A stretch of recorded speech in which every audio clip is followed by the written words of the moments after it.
करें ना, ताकि आपके माइक ऑन करूँ मैं।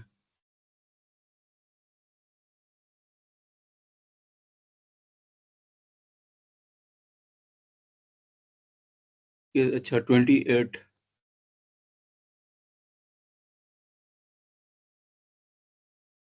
ठीक है, और आवाज़ आ रही है ना आपको? Yes sir. अच्छा, तो क्या कहते हैं, मेरी रिकॉर्डिंग स्टार्ट होगी। तो ये क्लास इस तरीके से ऑनलाइन रखने का रीज़न ये था कि मेरी काफ़ी ज़्यादा तबीयत ख़राब थी, और पहले भी कुछ क्लासेस मेरी मेकअप के लिए जो है मुझे रखनी थी, तो मैं इस वजह से ऑनलाइन क्लास रखी, और मैंने इसके लिए स्पेशली एचओडी साहब से परमिशन ली है। तो उनके अलाउ करने के बाद जो है फिर ये मैं ऑनलाइन क्लास कंडक्ट कर रहा हूँ। तो कल इंशाल्लाह फिर आपकी ऑन कैंपस क्लास होगी, उम्मीद है, if I be feeling better. तो मैं आज की क्लास स्टार्ट कर रहा हूँ, और आज का जो टॉपिक होगा वो होगा आपका ये लेप्लास ट्रांसफॉर्म के जरिए से जो है डिफरेंशियल इक्वेशन सॉल्व करना।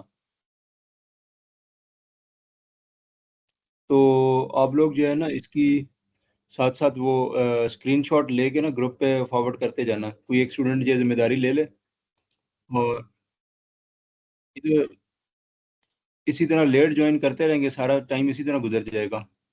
आप लोग एक दफ़ा ज्वाइन कर लें, क्या कहते हैं, सुमैया किधर है, इसको मैं बना दूं ये ऑर्गेनाइजर का।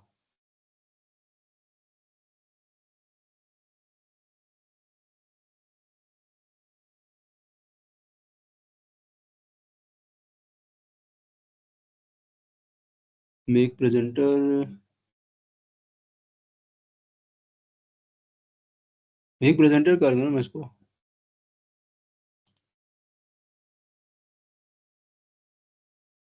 अच्छा बहरहाल, मैं अभी क्लास स्टार्ट कर रहा हूँ।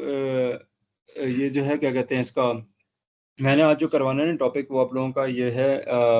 जी, आपको लोगों को can you see the screen and hear my voice? हाथ रेस करके बता दें भाई। ओके गुड, ठीक है। तो मैंने लास्ट क्लास में जो आप लोगों को टॉपिक करवाया था ना, तो मैंने एक चीज़ आपको कही थी कि लेप्लास ट्रांसफॉर्म के जरिए से भी हम डिफरेंशियल इक्वेशन सॉल्व कर सकते हैं।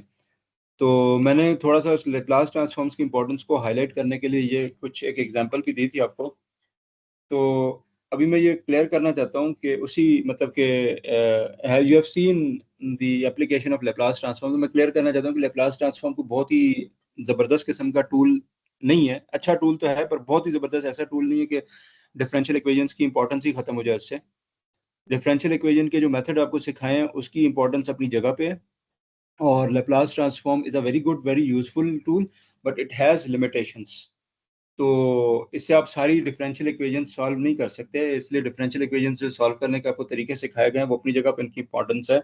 डिफरेंशियल इक्वेशंस जो सॉल्व हो सकती हैं लेप्लास ट्रांसफॉर्म से, मोस्टली वो आपकी linear constant coefficient differential equations होती हैं। इसमें आपकी ये होमोजीनियस और नॉन होमोजीनियस इक्वेशंस जो सेकंड ऑर्डर की पढ़ी हैं वो सब आ जाती हैं, जो हमने पढ़ी हैं क्लास में। और इसके अलावा जो लीनियर डिफरेंशियल इक्वेशंस पहले पढ़ी हैं, एग्जैक्ट इक्वेशन जो है ना उसमें अगर सॉल्व करने की कोशिश की तो मसले में फंस जाएंगे आप। बाकी एस नॉन लीनियर तो आप नहीं सॉल्व कर सकते लेप्लास से। तो लेप्लास जो है ना ये ऐसा कोई टूल नहीं है कि आप कहें जी लेप्लास सीख लिया तो बस डिफरेंशियल इक्वेशंस का सॉल्व सीखने का कोई और मेथड सीखने की कोई ज़रूरत नहीं, ऐसा नहीं है। वो आपको सीखने पड़ेंगे so that you can solve those differential equations, but a broad wide category of differential equations which mostly are use to model physical systems. Circuits हो गए, इलेक्ट्रिकल सर्किट्स हो गए, आपके जो है क्या कहते हैं, आपके जो सिस्टम्स होते हैं डायनेमिक सिस्टम्स, उनकी जो इक्वेशन है उनको आप लेप्लास ट्रांसफॉर्म से सॉल्व कर सकते हैं as long as they are linear. तो पिछली क्लास में हमने, आज हम लेप्लास ट्रांसफॉर्म के मेथड को कंटिन्यू करेंगे।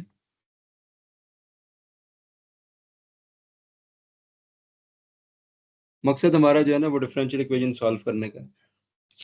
और दूसरी बात मैंने ये कही आपसे कि जो है Laplace transform is a good a very useful tool, but the importance of previous methods जो आपने पढ़े हैं वो ख़त्म नहीं हो जाती इससे, क्योंकि का इसकी लिमिटेशंस हैं। ठीक है, तो अच्छा अब इसमें जो है मैं आपको पहले मैंने जो आपको एक मेथड सिखाया ना, that is a method of solving differential equations, but that involves state space state variable modelling. वो कंट्रोल सिस्टम में बड़ा यूजफुल है, और एक समझ लें कि लंबा सा मेथड था, घुमा फिरा के मैं करवा रहा था। अब मैं आपको डायरेक्ट मेथड सिखा रहा हूँ कि we have a differential equation and we can solve it by using Laplace transforms. We have a third order differential equation जो कि अभी बोर्ड पे आप लोगों को नजर आ रही होगी स्क्रीन पे।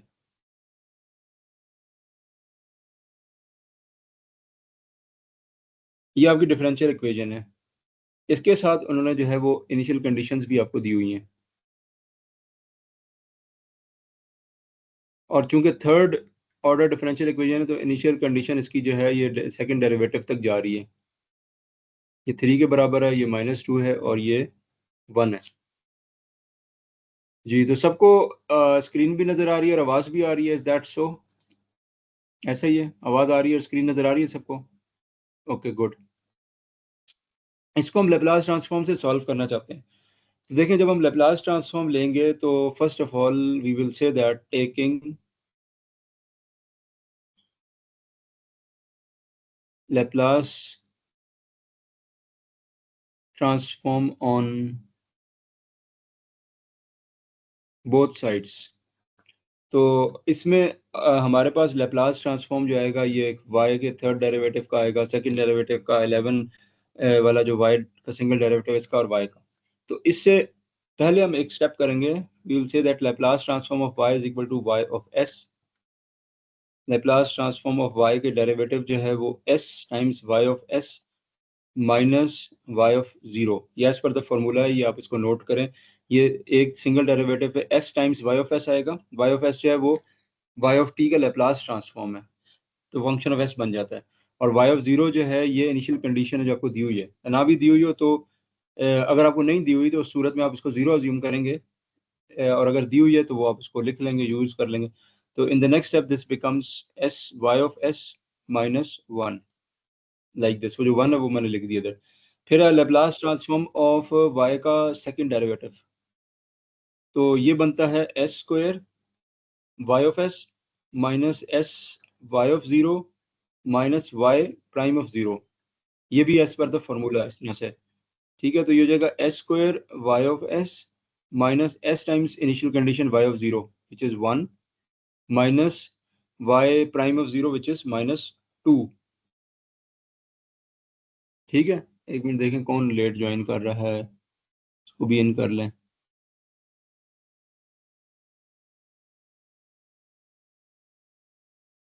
ओके, तो आपके पास जो है ये बन जाएगा फिर क्या कहते हैं, लेप्लास ट्रांसफॉर्म बन जाएगा इसका s square y of s minus s plus 2। फिर लेप्लास ट्रांसफॉर्म है y के ट्रिपल डेरिवेटिव का, तो ये होता है bye formula s cube y of s minus s square y of 0 minus s y prime 0, उसका जो डेरिवेटिव इनिशियल कंडीशन वाला है वो माइनस जो है वो आता है आपका y डबल डेरिवेटिव ऑफ 0। इसमें जब आप वैल्यूज पुट करेंगे तो ये हो जाएगा s cube y of s minus s square minus s y 2s, और वो -2 है तो +2 बन जाएगा ये। ठीक है, और उसके बाद है माइनस y प्राइम, तो ये आ जाएगा -3। अब ये हमने जो है ना इस तरह से बना लिया इसको।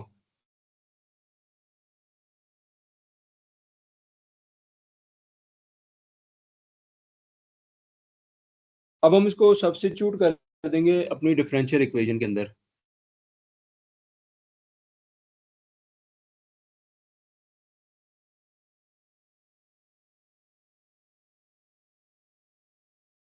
तो डिफरेंशियल इक्वेशन में इसको हम पुट कर देंगे। तो डिफरेंशियल इक्वेशन पहले आपका y प्राइम वाला आ रहा है, तो you will write this whole thing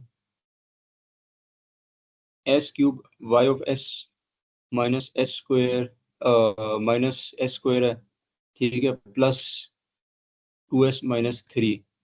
ये y के ट्रिपल डेरिवेटिव की जगह रख दिया है, प्लस 6 टाइम्स y का सेकंड डेरिवेटिव।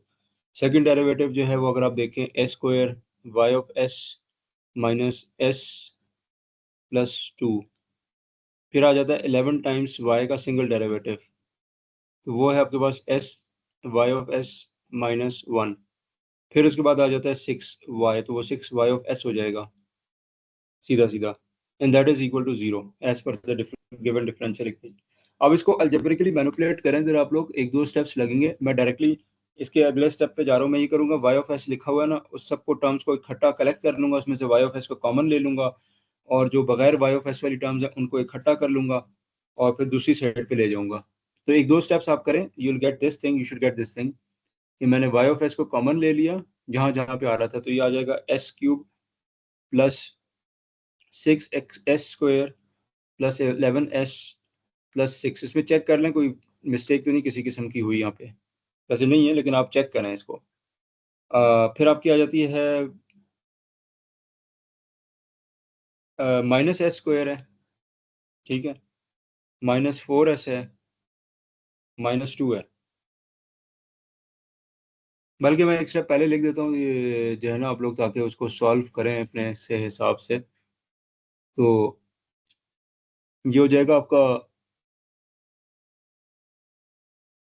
-s², ठीक है, +2s -3 -6s +12 -11 is equal to 0। इसको जरा सॉल्व करेंगे ना तो ये आपका बन जाएगा, माइनस बाहर निकाल लें इसमें से, तो s² प्लस 4s+2, s² तो ये आ गया आपके पास, माइनस अगर बाहर निकाला 4 है, -4 आएगा ना, तो ये -4 आ भी रहा है, ठीक है।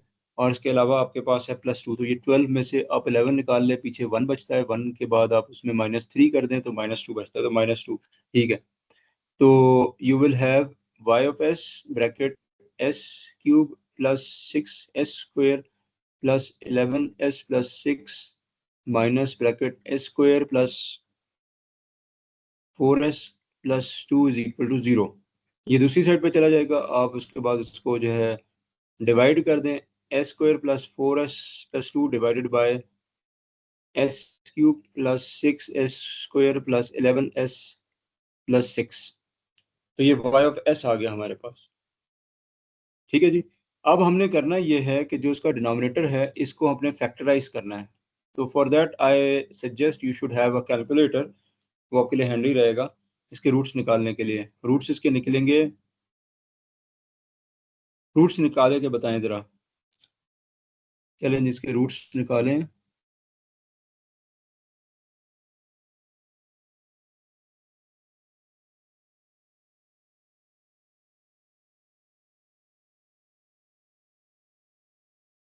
इसके रूट्स निकाल के मुझे बता दें, 1 मिनट।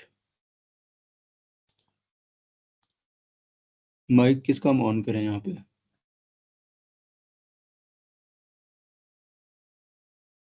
सुमैया का माइक ऑन है, सुमैया का माइक मैंने ऑन किया हुआ है। तैयबा फातिमा का मैं माइक ऑन कर रहा हूँ।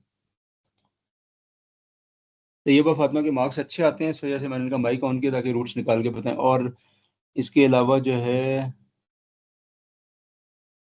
क्या कहते हैं,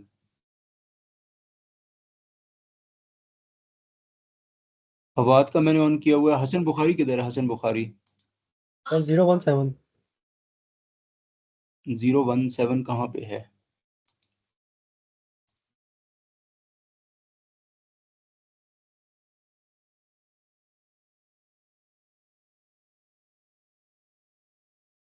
वन सेवन मुझे तो नजर नहीं आ रहा इसमें 17। अहमश, तैयबा फातिमा का माइक ऑन है, सुमैया का ऑन है, अब फवाद का ऑन है, और कौन सा शैफुल्ला है इधर ऑनलाइन?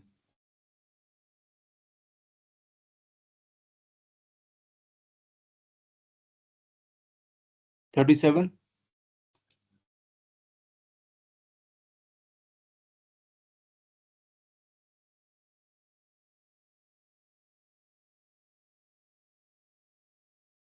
हाँ सैफुल्ला, आपका माइक मैंने ऑन कर दिया है। अब मुझे इसका रूट्स निकाल के बताएं।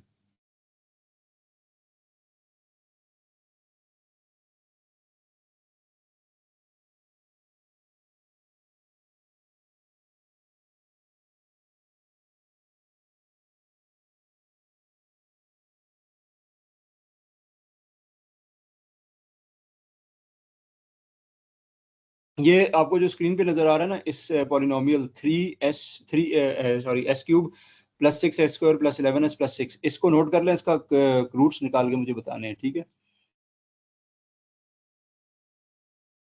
हाँ जी।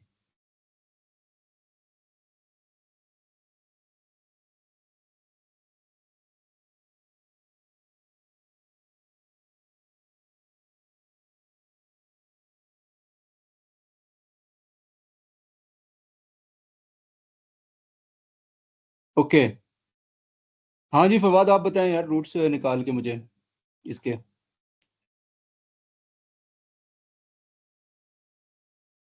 जी Fawad.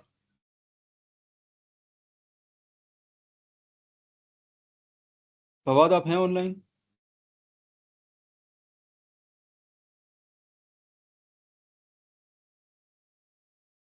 Anyone who wants to tell the roots, हाथ रेज करें प्लीज। जो रूट्स इसके निकाले हैं, जिसने बताना चाहते हैं वो हाथ रेज करे।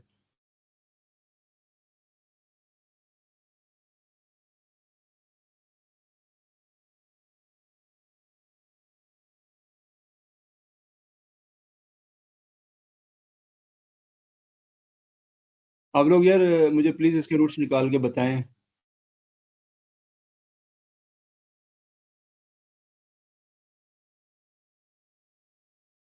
मेरे पास रूट्स लिखे हुए हैं, मैं अगले स्टेप पे लिख दूंगा बोर्ड पे, but I wanted you people to actually solve and find these roots. तो मुझे आप लोगों की तरफ से रिस्पांस नहीं मिला, which is very bad, so therefore I am writing the roots इसके। इसको जब आप सॉल्व करके देखेंगे ना, तो you should get these roots: -1, -2 और -3। ठीक है, इसका मतलब ये है कि I can make 3 factors, s+1, s+2 और s+3। This thing is equal to s³ + 6s² + 11s + 6। ठीक है, इसके बराबर है। तो आगे नेक्स्ट जो है ना, मैं ये करूंगा कि I can factorize this fraction as s² + 4s + 2 divided by s³ + 6s² + 11s + 6 is equal to, let me call this a upon s+1, b upon s+2 plus c upon s+3। तो मैं इस तरीके से इसको फैक्टराइज कर देता हूँ, और फिर मैं इसके कोफिशिएंट्स की जो है ना वो वैल्यूज कैलकुलेट करूंगा। तो वो वैल्यूज कैसे कैलकुलेट होगी? I multiply both sides by the denominator, और मेरे पास फिर जो है ये, मैं थोड़ी सी आखिरी जगह में लिख रहा हूँ, उसके बाद आपने ये फाइंड करना है, कोफिशिएंट्स को सॉल्व करके मुझे बताना है। a × s+2s+3 plus b × s+1s+3 plus c × s+1s+2, and that is equal to s³ + 6s² + 11s + 6। तो ये जो डिनोमिनेटर में ये मैंने लिखा है ना, क्रॉस मल्टीप्लाई करने के बाद इसमें आप बारी बारी पुट करें, s को पुट करें, -1, -2, -3, बारी बारी, and you will get A B C values. तो ये हरी अप जल्दी से फाइंड करके मुझे बताएं। दूसरा एक और काम ये करना है आप लोगों ने, इसकी जो है ना स्क्रीनशॉट लें और ग्रुप पे फॉरवर्ड कर दें। सुन रहे हैं आप लोग? Any one of you, Sumaiya अगर आप अभी हैं ऑनलाइन तो प्लीज इसको स्क्रीनशॉट लेके ना इसको ग्रुप पे फॉरवर्ड कर दें।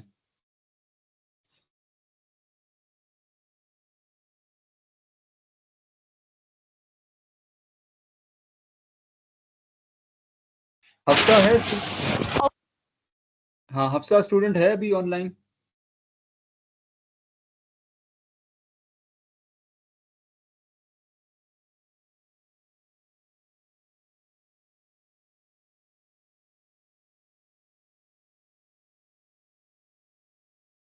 ओके।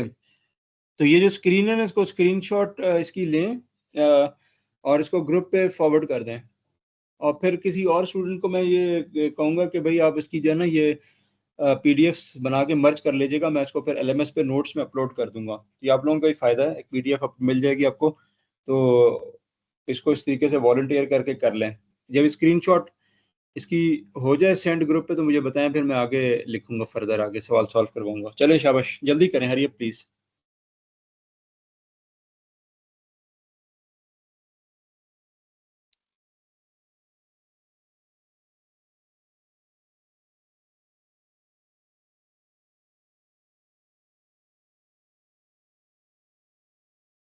ये आपकी स्लाइड 1 है ना। आज क्या तारीख है? 26 है। 26 मई 2025। और स्लाइड 1 है। इसको हमने सेव कर दिया, ठीक है। ओके, अब इसको स्लाइड 2 को मैं अब सेव करने लगा हूँ, ये भी सेव हो गई। ठीक है जी। ओके, अब इसको हम आगे मैं कंटिन्यू कर रहा हूँ सवाल को। तो इनिशियल कंडीशन स्टफ हमने यूज कर लिया था। This is our slide number 2 now. Slide number 2।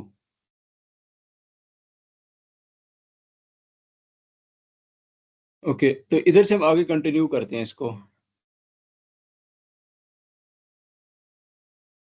इसमें हम पुट करेंगे s is equal to -1, s is equal to -2, s is equal to -3। और इसके बाद इससे सॉल्व करेंगे। जब आपने -1 डाला तो जहां जहां पे s+1 आ रहा था वो टर्म्स उड़ गई, और पीछे आपके पास a वाली टर्म बची क्योंकि इसके साथ आ रहा है s+2 और s+3। तो जब आप इनको सब्स्टिट्यूट इसमें कर लें और थोड़ा सा वर्कआउट करें, this is what you have to do. I leave this space here. तो इससे आपको a मिल जाएगा। a should be -1/2। इसी तरीके से जो है -2 रखने पे आपको b मिल जाएगा, b शुड बी 2। और इसी तरीके से s-3 रखेंगे तो इससे आपको c मिल जाएगा, विच इज -1/2। अब आप इसको सब्स्टिट्यूट कर दें उसमें अपनी जो है वो क्या कहते हैं ओरिजिनल आपके पास y ऑफ s जो था उसमें। तो y of s is equal to -1/2 upon s+1 +2 upon s+2 plus -1/2 upon s+3। ठीक है, इसका आपने इनवर्स लेप्लास लेना है। तो इससे आपके पास डिफरेंशियल इक्वेशन का सोल्यूशन आ जाएगा टेकिंग इनवर्स। यहाँ पे आप लेप्लास ट्रांसफॉर्म का टेबल भी यूज करना पड़ेगा आपको। Inverse Laplace transform, inverse Laplace trans अच्छा, इसमें जो टेबल है, टेबल ये कहता है कि when you take inverse Laplace of 1 upon s plus a, that is equal to e raise to the power -at। तो ये वाला जो है ना, जो फॉर्मूला है इसका इनवर्स लेप्लास ट्रांसफॉर्म का, वो यहाँ पे यूज होगा। तो when we take the inverse Laplace transform of y of s, that becomes y of t, which is our solution. Y of t is equal to minus half inverse Laplace of s plus 1 plus 2 inverse Laplace of 1 upon s plus 2, s plus 1 था, यहाँ पे s plus 2 है, -1/2 inverse Laplace of 1 upon s plus 3। तो अगले step में you will get the answer -1/2 e raised to the power -t, a यहाँ पे 1 है, +2 e raised to the power -2t, यहाँ पे a जो है 2 है, -1/2 e raised to the power -3t, यहाँ पे जो है वो आपका 3 a जो है 3 है। इसके साथ एक चीज लाजमन आपने लिखनी है, and that is t is greater than 0, या ut इसके साथ मल्टीप्लाई कर दें। लिखना जरूरी है, अदरवाइज ये आंसर आपका ना गलत काउंट होगा, क्योंकि ये इट इज डिफाइंड वन, मतलब कि for t greater than 0 one sided Laplace transform हमने लिया था और उसी का इनवर्स लेप्लास ट्रांसफॉर्म लिया है। So this completes the solution of this particular problem। ये आपका आंसर आ गया यहाँ पे, इसको नोट कर लें अपने पास। इस अगेन इस स्लाइड की जो है ना तस्वीर खींच लें, स्क्रीनशॉट ले लें, ग्रुप पे शेयर कर दें। ग्रुप पे अभी तक आया नहीं है मैसेज।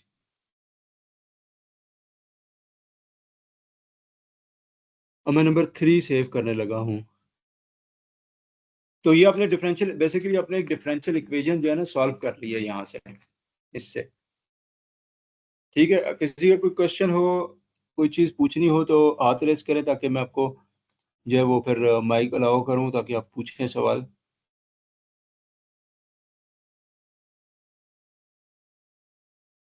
अभी जो आखिरी हफ्ते की क्लासेस होती हैं, मैं आपको बता दूं, they are very important classes, and there are reasons for that. तो मैं अब जो है वो क्या कहते हैं अगला प्रॉब्लम स्टार्ट करने लगा हूँ। जो टॉपिक हम कर रहे हैं वो आपका लेप्लास ट्रांसफॉर्म का है।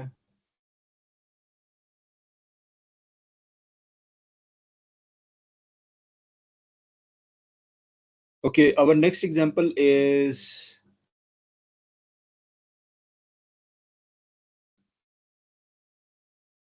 dy by dt plus y is equal to 3 e raised to the power minus 2t, and this is our slide number 3. ठीक है, ये अब लीनियर डिफरेंशियल इक्वेशन हमें नजर आ रहा है, इसको आप लीनियर के मेथड से भी सॉल्व कर सकते हैं, but since it is linear differential equation therefore we can use Laplace transform to solve it. इसके साथ आपको जो है वो इनिशियल कंडीशन भी दी हुई है, वो कहते हैं जी y नॉट जो है वो 1 के बराबर है, ये भी गिवन है साथ इसके. तो let's solve this example. So we'll take the Laplace transform on both sides, taking Laplace transform on both sides. So this becomes Laplace transform of dy by dt plus Laplace transform of y is equal to Laplace transform of e raised to the power minus 2t. So again by definition this thing becomes s y of s minus y of 0 क्योंकि derivative था. फिर आपका y का Laplace transform जो y of s बन जाएगा. अब देखिए इसकी दूसरी साइड पे 0 नहीं है, बल्कि हमारे पास एक फंक्शन है 3 e raised to the power t. तो 3 and Laplace of e raised to the power 2t जो है उसमें फॉर्मूला आपका लगता है when we take the Laplace transform of e raised to the power 8 minus 8t, तो वो बन जाता है 1/s plus a as per the formula Laplace transforms के जो फॉर्मूले है उसके हिसाब से. दूसरा ये है कि अगर आप इसको इंटीग्रेट करके देखें तो ये भी प्रूफ किया जा सकता है. Anyways we are using the table here. Table आपको आपके पास होना चाहिए, बट या आप उसको जहन में रखें. मुझे ये काफ़ी हद तक ये याद है, इसलिए मैं इसको वहाँ से यूज़ करूँ. You can refer to the table. Table आपके पास जो है ना, अगर हैंडी हो तो ज़्यादा फायदा होगा. This thing becomes 1/s plus 2. ठीक है जी. इसके बाद आप इनिशियल कंडीशन वगैरह इसमें पुट कर दें. y ऑफ s हो गया प्लस y ऑफ s हो गया माइनस ये minus 0 minus y is 1. I use it here, so दूसरी साइड पे ले गया मैं 1 प्लस 3/s प्लस 2. इसमें से मैंने y ऑफ s को कॉमन ले लिया और ब्रैकेट के अंदर चला गया s प्लस 1, और दूसरी तरफ आपके पास जो है ये 1 आ गया 1 plus 3/s plus 2. Now what we can do is we can take LCM and combine the fractions there, but मैं recommend नहीं करूंगा इसका. फिर आप बैठ के partial fraction expansion बना रहे होंगे, तो don't do it. Instead do this. partial fraction expansion फिर भी बनेगा इसका, लेकिन चीज़ें आसान रहेंगी आपकी अगर आप ये वाला मेरे तरीके से फॉलो कर लें इसको. तो divide both sides by s plus 1. y of s is equal to 1/s plus 1 हो जाएगा plus 3/s plus 1 s plus 2. ठीक है. इसके बाद आप इसका लेप्लास इनवर्स ले लें. Taking inverse Laplace transform. So we will have y of t is equal to Laplace inverse of y of s is equal to inverse Laplace of 1/s plus 1 plus 3 inverse Laplace of 1/s plus 1 s plus 2. अब इसमें पहली term तो बहुत ही आराम से आ गई आपके पास e raised to the power minus t ऐसे करके. दूसरे के लिए जो है you have to make the partial fraction expansion. तो 3 हमारा बाहर है लेप्लास इनवर्स, और ये आपके पास बन जाएगा इसकी अगर आप पार्शियल फ्रैक्शन एक्सपेंशन बनाएं, you can take a/s plus 1 plus b/s plus 2. तो उसके a b की कोफिशिएंट्स की वैल्यूज निकालें. You can have to these all do all these steps here. इसके बाद जाके you will get this thing 1/s plus 1. ये पार्शियल फ्रैक्शन के स्टेप्स करने होंगे आपको, माइनस 1/s प्लस 2. इसको करके कंबाइन करके एलसीएम लेके देख लें. You should gate this thing back. ये जो आपके पास है 1/s प्लस 1 और s प्लस 2 वाली जो फ्रैक्शन है. अब इसकी अब अगले स्टेप में we open the bracket e raised to the minus t आता है, फिर 3 Laplace inverse of 1/s plus 1 minus Laplace inverse of 1/s plus 2, and using the table for inverse Laplace transform e raised to the minus t plus 3 e raised to the power minus t minus e raised to the power minus 2t. तो you can see that ये दोनों आपस में जो है वो आपके जमा हो जाएंगे, ये 4 हो जाएगा. So we will have 4 e raised to the power minus t minus 3 e raised to the power minus 2t. And again of course इसके साथ या तो आप ये ut मल्टीप्लाई करा दें या फिर आप अलग से कॉमा डाल के लिख दें T greater than zero, this is important, क्योंकि ये वन साइडेड लेप्लास ट्रांसफॉर्म लेके हमने इसको सॉल्व किया, and this is your answer.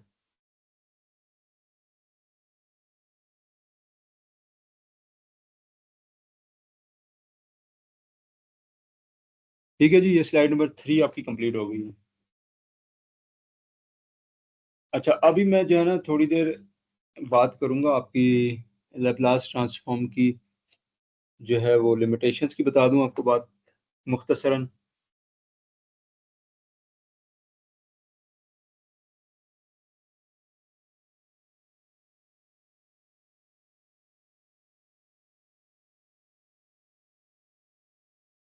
Okay, I hope कि आप लोगों ने इसको फॉलो किया होगा, ये आपके पास रिकॉर्डेड लेक्चर भी मिल जाएगा, और जो है आप उसको भी रेफर कर सकते हैं।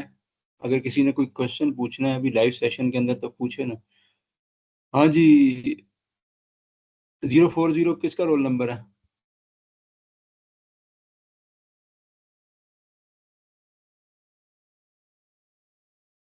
किसी का कोई क्वेश्चन हो हाथ रेज करें प्लीज। क्वेश्चंस आप लोग बिल्कुल पूछ नहीं रहे, लेकिन जिस वक्त क्लास स्टार्ट हुई थी तो उस वक्त बड़े जोशो खरोश से आप लोगों ने सामने सारों ने ज्वाइन किया इसको। अभी किसी का कोई क्वेश्चन है हाथ रेज करें। जी फवाद, आपका कोई सवाल हो? Alishba, Malaika, Iqra. No sir. Okay, तो अभी मैं आपको मुख्तसरन जो है ना लिमिटेशंस ऑफ लैपलास ट्रांसफॉर्म बताने लगा हूँ कि Laplace transform can not solve these equations.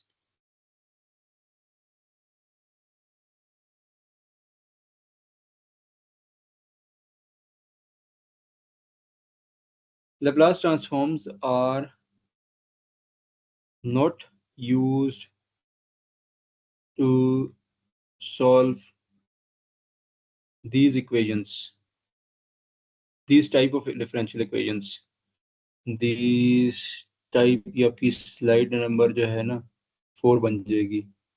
these type of differential equations, number 1 जो है वो आपकी है कि non linear differential equation. Non linear differential equations वो हैं जिसमें जो है एक तो आपका जो डिपेंडेंट वेरिएबल है उसकी कोई हायर पावर आ जाए बीच में, वाई स्क्वायर, या वो मल्टीप्लाई हो जाए आपस में, या किसी अपने डेरिवेटिव से मल्टीप्लाई हो रहा हो, या कोई उसके अंदर साइन कोसाइन एक्सपोनेंशियल इस तरह की कोई चीज़ आ जाए। ठीक है, नॉन लीनियर जो है ना डिफरेंशियल मतलब exponential of the dependent variable, y ऊपर एक्सपोनेंट में चढ़ा हुआ हो मिसाल के तौर पे, या कोई वाई आपस में मल्टीप्लाई हो रहा हो, या y is our dependent variable, तो डेरिवेटिव्स मल्टीप्लाई हो रहे हो, या कोई साइन ऑफ द वेरिएबल आ गया हो बीच में। तो जितनी भी अभी तक हमने इक्वेशन की है ना, इसमें आपकी लीनियर इक्वेशन थी एग्जैक्ट थी वो, उसमें क्या कहते हैं, हमने जो है non linear differential equation solve नहीं की इस कोर्स में अभी तक, ये मैं आपको बता दूं। अच्छा, Laplace transform can not be used for it. Non linear differential equations जो है ना उसको सॉल्व करना एक जो है अलग से आप उसके लिए एडवांस कोर्स डिफरेंशियल इक्वेशंस का पढ़ें, या फिर आप जो है वो नॉन लीनियर कंट्रोल थ्योरी जब पढ़ते हैं तो उसमें इनके मेथड्स हैं वो सिखाए जाते हैं इन इक्वेशंस को सॉल्व करने का, वो बड़ा एक पेचीदा एक जो है ना हो जाता है और ग्रेजुएट लेवल की चीज़ें। But it's very interesting field, हमने कोर्सेज पढ़े हुए हैं कंट्रोल्स में। तो आपके जितने, एक और बात मैं साथ में बताता जाऊँ कि जितने भी रियल वर्ल्ड सिस्टम्स हैं 99% systems have non linear differential equations, but the irony is that we linearize them and make linear differential equations and we apply Laplace transform and solve them. Therefore हमारे जो system है वो उतनी अच्छी performance नहीं देते। लेकिन over the past few decades, जो मतलब कि आप समझ लें 20-30 साल पहले, नॉन लीनियर कोर्स कंट्रोल्स के ऊपर बड़ा काम हुआ, और इसमें बड़ा रिनाउंड नाम है प्रोफेसर डॉक्टर हसन खलील का। तो उन्होंने जो है ना बुक्स लिख दी इस पे, और उनके बुक्स पढ़ने से लोगों की समझ में आना शुरू हुआ नॉन लीनियर कंट्रोल थ्योरी, और फिर जो नॉन लीनियर इक्वेशंस उसको, वैसे तो मेथड्स मौजूद थे but people were not able to follow them that, main stream जो इंजीनियर्स है कंट्रोल इंजीनियर्स, तो उससे बड़ा तेजी से जो है ना लोगों ने काम किया, और फिर जो आपके एक्चुअल मॉडल होता है सिस्टम का नॉन लीनियर फिनोमेना का, उसको इस्तेमाल करना शुरू कर दिया। पहले लीनियर को यूज कर रहे थे, दैट वाज एन अप्रोक्सीमेशन। वैसे तो अप्रोक्सीमेशन ही मॉडल भी होता है, लेकिन ये है कि this is a better approximation. Non linear controls की पूरी फील्ड डेवलप हो गई इससे। तो नॉन लीनियर इक्वेशन सॉल्व करना जो है इट्स एडवांस कोर्स की चीज़ है ये, ठीक है। अच्छा, अब आगे चलें ज़रा। तो दूसरा, आप ordinary differential equation with variable coefficients use नहीं कर सकते। ओडी को विद वेरिएबल कोफिशिएंट्स, अभी हमने कांस्टेंट कोफिशिएंट डिफरेंशियल इक्वेशंस पढ़ी, उनके कोफिशिएंट्स फिक्स्ड कांस्टेंट नंबर थे। वेरिएबल कोफिशिएंट वाली जो डिफरेंशियल इक्वेशंस हैं उसके लिए हम इस्तेमाल नहीं कर सकते लैप्लास ट्रांसफॉर्म। यहाँ पे नॉट लिखा हुआ ना, ये नॉट याद रखिएगा। नॉट मैं बता रहा हूँ कि लिमिटेशंस बता रहा हूँ एक्चुअली। अच्छा, बाउंड्री वैल्यू प्रॉब्लम्स जो है ना, हमने इनिशियल कंडीशंस पढ़ी हैं, ठीक है। इनिशियल कंडीशन आपको दी हुई है पिछले सवाल में भी। इसके अलावा मैंने आपको बाउंड्री कंडीशंस भी के साथ भी डिफरेंशियल इक्वेशन सॉल्व करना सिखाई थी पहले। ऐसे मिसाल के तौर पे मैंने आपको कहा जी y ऑफ 2 जो है वो आपको इतना दिया हुआ है, y ऑफ 0 के बजाय y ऑफ 2 दिया हुआ है, ठीक है। तो दैट इज बाउंड्री कंडीशन। तो बाउंड्री कंडीशन वाले आप लैप्लास ट्रांसफॉर्म के साथ जब सॉल्व करते हैं ना, तो the problem becomes unnecessarily complicated, ठीक है। We don't use boundary conditions, boundary value problems को हम लैप्लास से सॉल्व नहीं करते। उसको जो है वो डिफरेंशियल इक्वेशन में आप लोग सॉल्व करके देखते रहे हैं उसको।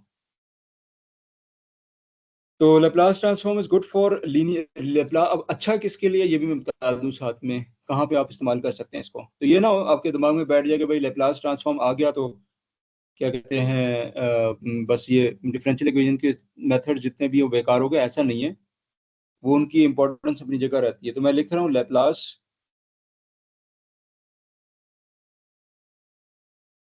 ट्रांसफॉर्म्स और लैप्लास ट्रांसफॉर्म एक ही टॉपिक है ना। तो Laplace transform is good for linear constant coefficient differential equations. ये आपकी जो है ना, वो मैंने जो अभी वेरिएशन ऑफ पैरामीटर्स और अनडिटरमिन्ड कोफिशिएंट्स में करवा रहे थे, वो भी आपकी linear constant coefficient differential equations थी। बाय द वे वो सेकंड ऑर्डर की थी। हम फर्स्ट ऑर्डर की भी करते रहे। लीनियर एक सिर्फ फर्स्ट ऑर्डर की नहीं होती, बल्कि वो भी होती हैं। And initial value problems, initial इसके अलावा इनिशियल वैल्यू प्रॉब्लम्स जो है ना, उसके लिए हम इस्तेमाल करते हैं।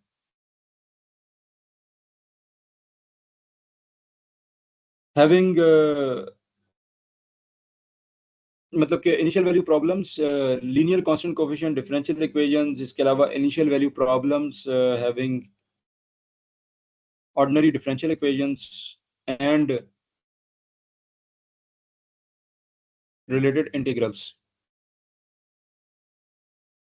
ठीक है। इसके लिए यानी कि हम यूज करते हैं लैप्लास ट्रांसफॉर्म को। ये आप नोट कर लें स्लाइड नंबर 4 को। तो अब ये नहीं है कि सवाल में कोई भी सवाल आ गया पेपर में जैसे आपके पास, और आपने जो है लैप्लास लगाना शुरू कर दिया, एग्जैक्ट पे आप लगाएंगे ना तो आपको लग पता जाएगा। उसमें नहीं लगाना आपने एग्जैक्ट को। एग्जैक्ट के मेथड से ही सॉल्व करें। नॉन एग्जैक्ट जो है उसको नॉन एग्जैक्ट के मेथड जो आपको सिखाया उसी से सॉल्व करें, ठीक है जी। तो इस टॉपिक को मजीद हम ऑन कैंपस क्लास में भी देखेंगे। अभी एक और टॉपिक मैंने कराना है before we end the class. इसको मैं सेव कर लेता हूँ। This will be slide number 5।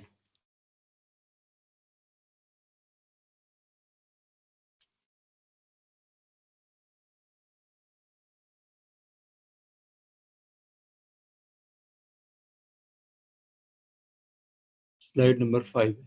अब इसमें ना पार्शियल डेरिवेटिव्स की तरह बात कर लेते हैं हम।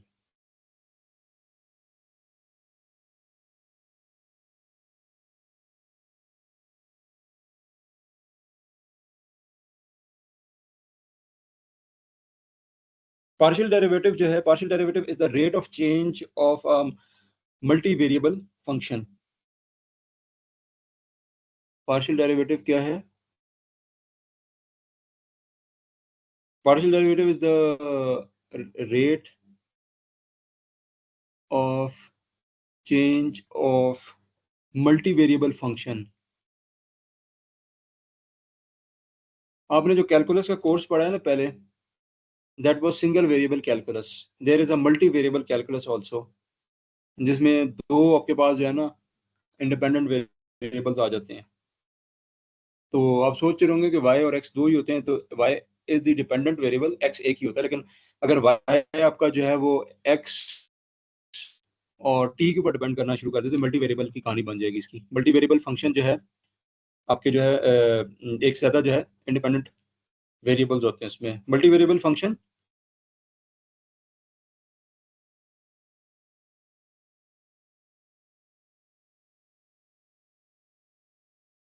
तो partial derivative is the rate of change of multi variable function. ये अभी मैं बात कर रहा हूँ डेफिनेशन की। Partial variable is the rate of change of multi variable function with respect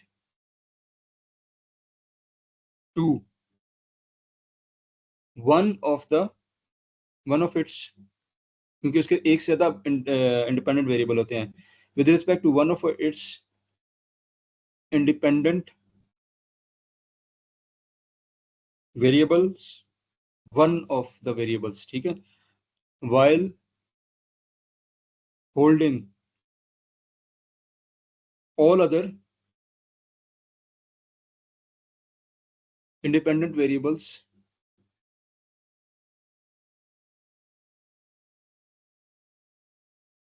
क्या करेंगे, कांस्टेंट, होल्डिंग देम कांस्टेंट।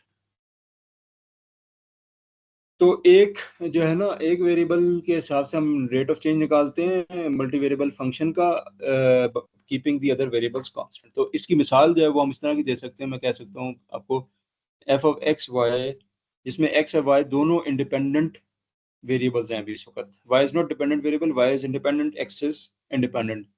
तो X square plus 3xy minus Y cube, ठीक है, ये आपका एक मल्टी वेरिएबल फंक्शन है और इसमें दो वेरिएबल्स हैं एक्स और वाई। अब इसका पार्शियल डेरिवेटिव एक्स की रिस्पेक्ट से लेंगे तो वो कैसे बनेगा, partial derivative with respect to X, इसको हम लिखेंगे partial derivative of F with respect to X, और we also write it as F with a small x.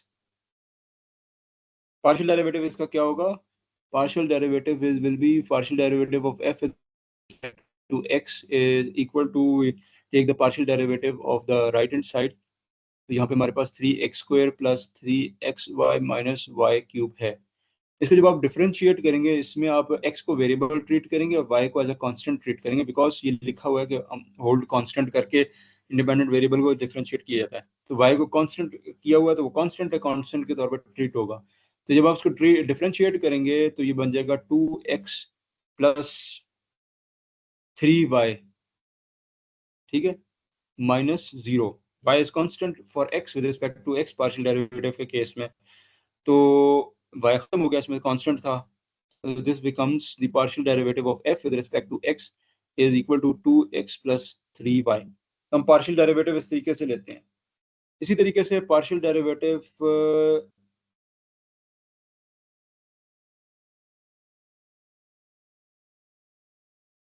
of f with respect to y is partial derivative of f with respect to y, और हम इसको इस तरह भी लिखते हैं, f और छोटा सा y साथ लिख दिया।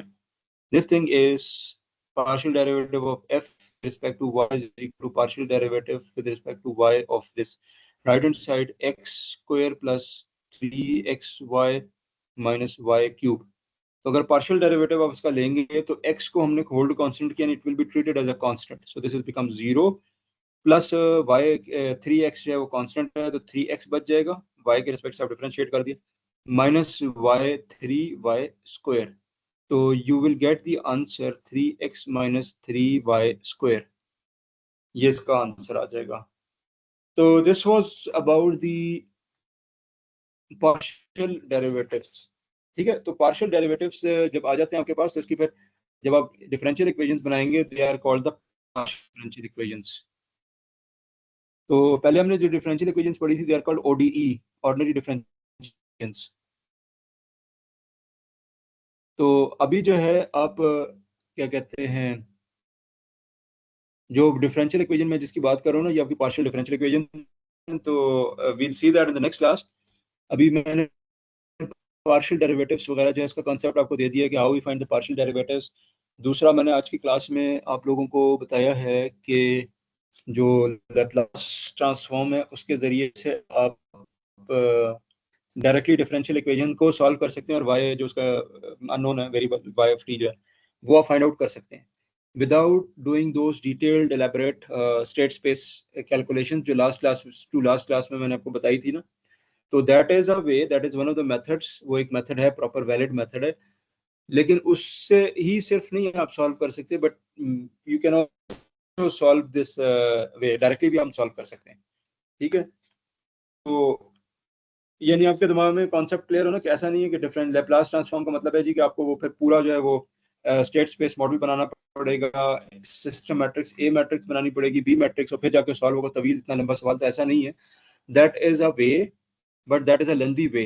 उस तरह की उस मेथड का को कराने का रीजन ये था कि वो जो कंट्रोल्स का कंट्रोल थ्योरी और कंट्रोल्स की जो पूरी फील्ड है that depends on state space, state variable modelling.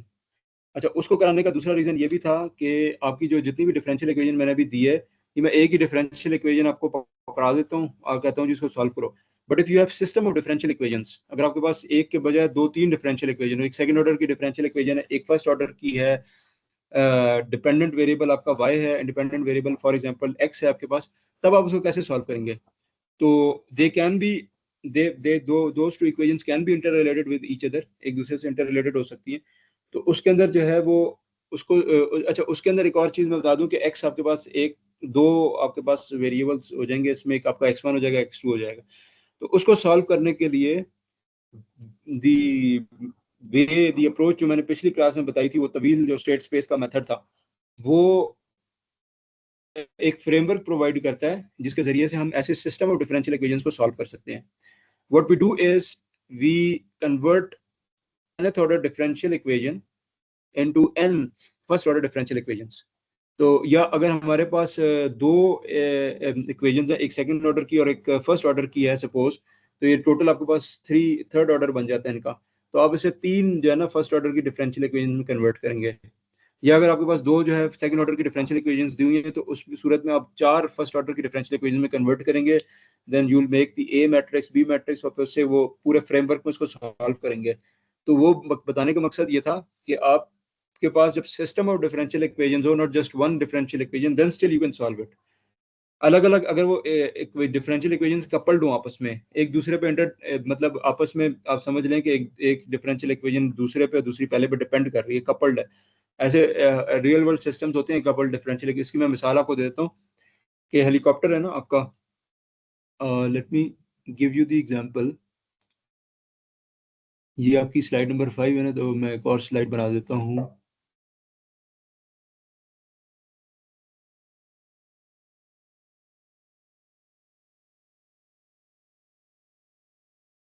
Okay, तो मैं आपको बताना ये चाह रहा हूँ मुख्तसर यहाँ पे कपल्ड सिस्टम क्या होते हैं, ये चीज़ मैं आपको बता दूँ। ये लास्ट क्लास में जिक्र किया था मैंने इसका। जैसे दिस इज स्लाइड नंबर 6। तो आपका एक हेलीकॉप्टर है सपोज, ठीक है, this is our helicopter. Helicopter थोड़ा शेप का समझ रहे हैं, ये इसकी पीछे टेल हो गई, टेल का रोटर हो गया, and this is the main rotor, ठीक है, and this is the tail rotor. जब आप इसे first of all it's a dynamic system, इसका जब आप मॉडल बनाएंगे तो it will be composed of differential equations. अब इसके अंदर जो मेन रोटर है इसका काम है इसको लिफ्ट प्रोवाइड करना, ठीक है।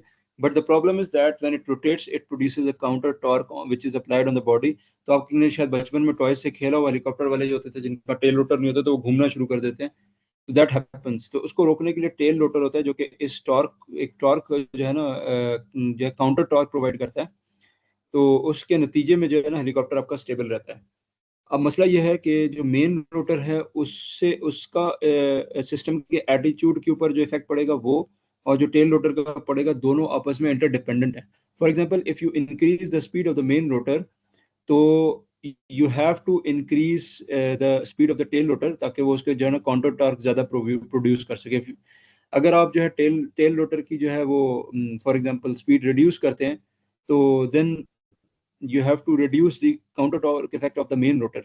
तो इस तरह का जो सिस्टम है ना, इसको हम कहते, इसका मॉडल जब हम बनाते हैं डिफरेंशियल इक्वेशंस के, it's a fairly complicated model, अभी उसमें जाने की जरूरत नहीं है। तो वो आपका जो है उसको हम कहते हैं कपल्ड सिस्टम, यानी कि आपकी एक जो है ना मैं ब्लॉक डायग्राम सा बना देता हूँ। आपके पास मिसाल के तौर पे दो आउटपुट्स हैं और दो इनपुट्स हैं, सपोज एक किसी सिस्टम की X1 X2, और ये Y1 Y2 है। तो X1 का इफेक्ट Y1 Y2 दोनों के ऊपर पड़ेगा, और X2 का इफेक्ट Y1 Y2 दोनों के ऊपर पड़ेगा।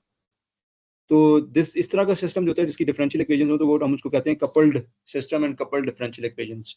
तो वो सॉल्व करने के लिए जो हमने स्टेट स्पेस वाला अप्रोच मैंने पिछली क्लास में आपको क्लास में डिस्कस की थी, that is actually very useful. वो एक फ्रेमवर्क हमें प्रोवाइड कर देती है। ठीक है जी। तो यहाँ पे मैं आज की क्लास आपकी एंड करता हूँ। If you have any questions you can ask. मैं रिकॉर्डिंग भी यहाँ पे बंद कर रहा हूँ।